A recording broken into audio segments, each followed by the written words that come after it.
An Admonition to Humility by Charles Simeon. 1 Peter chapter 5 verse 5 says, "Be clothed with humility, for God resisteth the proud, and giveth grace to the humble." As words are nothing more than sounds whereby to convey ideas, it may seem of little importance to what words are used, provided that the ideas annexed to them are sufficiently distinct.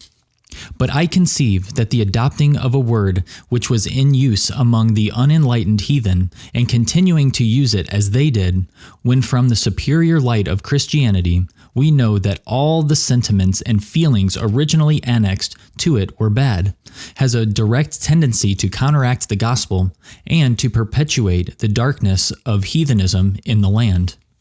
I refer here to the word pride, which is frequently used in common conversation and at the bar, and in the Senate, yea, and even in the pulpit too, in a good sense as a just pride and an honest pride. But I know no passage of Scripture that sanctions the feeling which are associated with that term, or if the term be so explained as to convey nothing but what is consistent with Christianity, still I conceive that such an use of it is highly inexpedient, because it tends to foster in the mind an approbation of sentiments which are in direct opposition to the morality of the gospel. Humility is the grace which alone becomes the Christian moralist, and the cherishing of any feeling contrary to humility will, as the apostle informs us in my text, expose us to God's heaviest displeasure. In my confirmation of this, I will endeavor to unfold, number 1, the duty here enjoyed. Humility is not a mere insulated grace, if I may so speak, like patience or meekness or any other virtue, but a feeling which pervades the whole man and is called forth into exercise with every grace.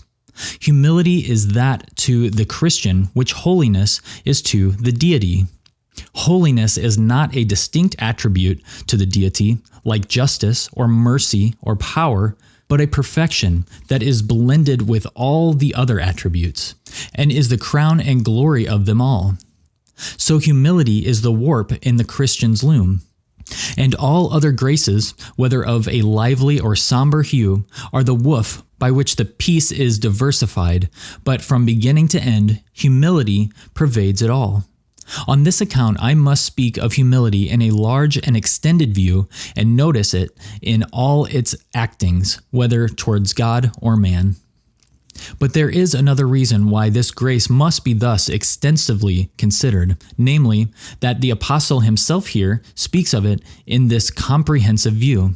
If we look at the words which precede my text, we shall find that the humility is spoken of as exercised towards men. But in the words immediately following my text, it is connected with our duty to God. All of you be subject one to another, and be clothed with humility.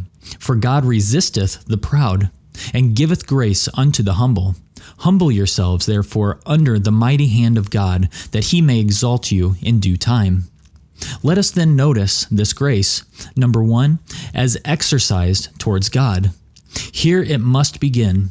We cannot have one spark of real humility till we are abased before God, as guilty, helpless, and undone creatures who have no hope but in the tender mercy of God in Christ Jesus. We must, as far as respects all hope in ourselves, feel ourselves in the very condition of the fallen angels, whose sin we have followed, and whose punishment we are doomed to share. Indeed, this is our very state, whether we know it or not, and it becomes to us to seek the knowledge of it, and to live under a sense of it every day, and all the day long. We should never appear either before God or man in any other dress than this. It was the clothing of holy Job when in his most perfect state, Job chapter 42 verse 5 and 6, and so far ought we to be from putting it off because God is reconciled towards us, that a sense of our acceptance with him through Christ should operate as an additional motive for making it the one continual habit of our minds, Ezekiel chapter 16 verse 63. Incessantly should we lie low before him in dust and ashes, and rely altogether upon his mercy to pardon us, and his grace to help us in every time of need. Number 2 is exercised towards men. I forbear to mention any other exercises of this grace towards God, in order that I may keep the subject as simple and intelligible as I can. But in viewing its exercises towards man, I must of necessity diversify it somewhat more. Its chief actings will be found to consist in the following things. We must regard ourselves as the lowest of all, and be willing to be treated by others as the lowest of all, and gladly execute the meanest offices as the lowest of all.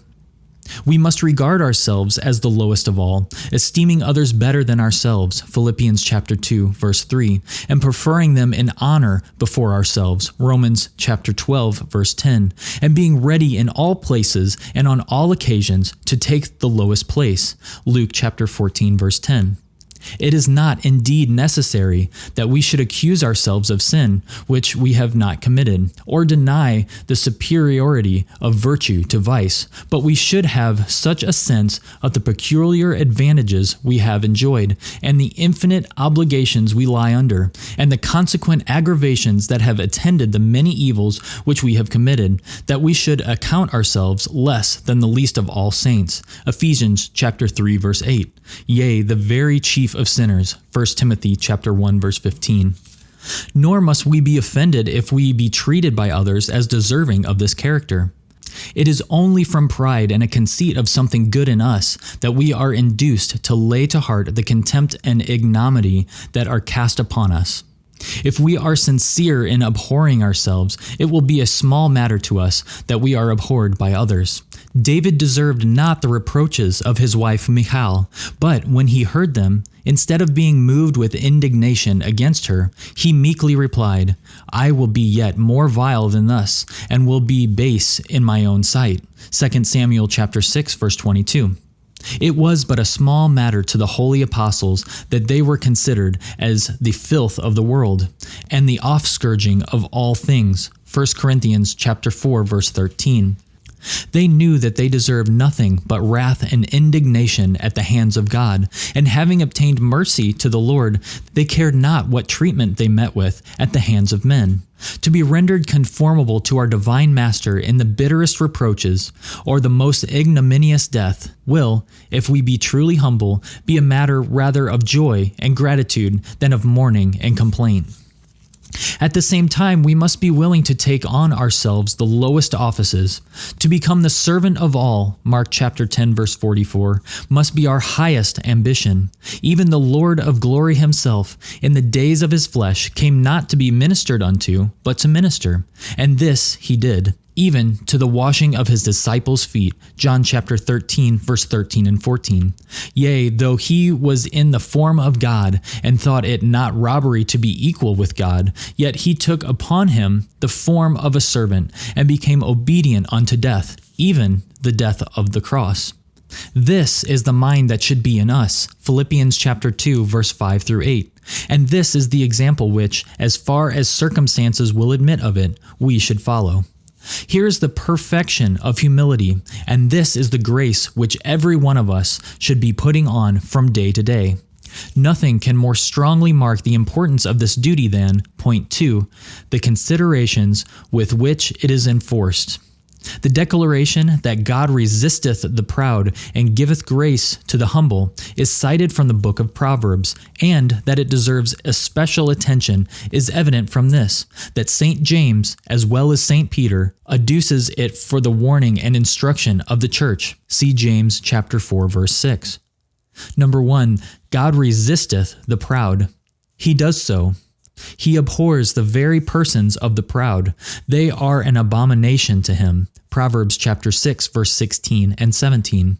He perfectly scorns them. Proverbs chapter 3, verse 34. This is the passage that is cited both by St. Peter and St. John. And knows them afar off. Objects whom he disdains to look upon. Psalms chapter 138, verse 6. He will not hear any prayer that they may offer up. See the Pharisee and the publican. You would imagine that a man who could make such appeals to God respecting his manifold and self-denying services should surely find acceptance at the throne of grace, whilst a man so conscious of his vileness as the publican was, and with so little to say on his own behalf, should, comparatively at least, be disregarded. But the very reverse was the case, for the publican went down to the house justified rather than the other. And this is declared to be the universal rule of God's procedure, for that every one who exalteth himself shall be abased, but he, and he only, that humble himself shall be exalted.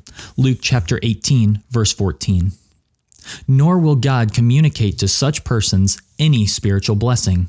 Instead of drawing them to himself, he will scatter the proud in the imagination of their hearts. He will fill the hungry with good things, but the rich he will send empty away. Luke chapter 1, verse 51 and 58. They're esteeming themselves to be rich and increasing in goods and to have the need of nothing, when they are wretched and miserable and poor and blind and naked, renders them perfectly disgusting in his sight. And the higher they are in their own estimation, the more he nauseates and abhors them. Revelation chapter 3, verse 16 and 17. But this is not all, for he will surely fight against them to bring them down. Nebuchadnezzar, from his own experience, attested that those who walk in pride, God is able to abase, and he might with truth have added also, is determined to abase. For the prophet Isaiah has plainly warned us that the lofty looks of men shall be humbled, and the haughtiness of men shall be bowed down, and the Lord alone shall be exalted. For the day of the Lord of hosts shall be upon everyone that is proud and lofty, and upon everyone that is lifted up he shall be brought low. Isaiah chapter 2, verse 11 and 12. Now, I pray you, let this consideration be duly weighted, in order that you may with zeal and earnestness address yourselves to the duty that is here inculcated. If you bring not a broken and contrite spirit before God, and if you exercise not a spirit of meekness and lowliness before men, think not that God will ever look with complacency upon you, or acknowledge himself as your friend. For assuredly he is and will be your enemy, and will sooner or later resent the dishonor which you do unto him. He may not inflict you on such judgments as he did on Nebuchadnezzar or on Herod. If he only leaves you to yourself, you will find what an evil and bitter thing it is to cherish such a disposition in your hearts. For as pride goeth before destruction, and a haughty spirit before a fall, Proverbs chapter 16, verse 18, you may expect the effects of a spiritual dereliction. You may expect that, being lifted up with pride, you will fall to the condemnation of the devil. 1 Timothy chapter 3, verse 6. Number 2, he giveth grace unto the humble. What will he not do for those who are of an humble and contrite spirit? If there were but one such object in the whole universe, God would look through all the shining ranks of angels that surround his throne and fix his eyes on him. Isaiah chapter 66, verse 23. He would even come down to him and dwell with him, yea, and dwell with him, for the express purpose of comforting and reviving his drooping soul. Isaiah chapter 57, verse 15. If he offered up a prayer, God would hear and answer it. Job chapter 33, verse 27 and 28. If, on any sudden emergency, he only poured forth a cry, God would attend to it, and not forget it. Psalm chapter 9, verse 12. And if there were only a desire in his heart, even that should be noted in order to satisfy and fulfill it. Psalm chapter 10, verse 17. See this exemplified in King Josiah. God had determined to destroy Jerusalem, but because Josiah was of an humble spirit, he would first take him to himself and not suffer him to witness the calamities which were coming upon his nation. Because thine heart was tender, and thou didst humble thyself before God, when thou heardest his words against this place, and against the inhabitants thereof, and humbled thyself before me, and didst rend thy clothes, and weep before me, I have even heard thee also, saith the Lord. 2 Chronicles chapter 34, verse 27.